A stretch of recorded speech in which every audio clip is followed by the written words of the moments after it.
எனக்கு ஒரு காளான் கிடைச்சிருச்சு. பாத்தீங்களா காளான் எப்படி ஃப்ரெஷ்ஷா இருக்குன்னு? ஆமா, நல்ல புது காளானா இருக்கும் போல இருக்கு. நல்லா ஃப்ரெஷ்ஷா இருக்கு. இன்னைக்கு தான் முளைச்சிருக்கும்னு நினைக்கிறேன். ஆமா, ஆனா அந்த காளானெல்லாம் என்ன கொஞ்சம் கலசம் கலசம் போட்டு மூடி வச்சோன்னா இன்னும் நல்லா பெருசாகும் பார்த்துக்க. ஆமா லட்சு, நாங்களும் சின்ன வயசுல இந்த மாதிரி பண்ணியிருக்கோம். மண்ணுக்குள்ள இருந்து லைஸா புடச்சி வந்திருக்கோம் பத்தியில.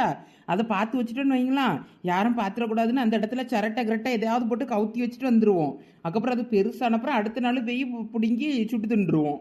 ஆமா, நல்ல நாளா கீரி நடுவுல உப்பு வச்சு சுட்டு தின்னா செம்ம டேஸ்டா இருக்கும் மாவு போல. ஏன்னா இப்ப இது அவ்வளோரும் பறிக்கிறது சுட்டு திங்கயா இல்லைன்னா குழம்பு கிளம்பு வச்சு திங்கயா? லட்சு, குழம்பு வச்சு யாருக்கு கொண்டு போய் கொடுக்க போறியே? யார் இப்போ சோறு போட்டதை திங்க போறா? குழம்புக்கெல்லாம் வேண்டாம், சுட்டு திம்போம். சரி, நிறைய காலம் கிடச்சுன்னு வை. நீங்க உங்களுக்கு எவ்வளவு சுட்டு தும்பியலோ அவ்வளோ எடுத்துட்டு எனக்கு மீதியை தாங்கடே, நான் கறி வச்சு தின்னுக்கிடுவேன். நான் ராத்திரிக்கு கொஞ்சோட கூட்டு போல தொக்கு மாதிரி வச்சு தோசை கிசைக்கு வச்சு தின்னுக்கிடுவேன். எனக்கு ரொம்ப பிடிக்கும் பத்துக்க. சரி, நமக்கு கிடைச்ச மாதிரி எல்லாருக்கும் கிடைக்குதான்னு பார்ப்போம்.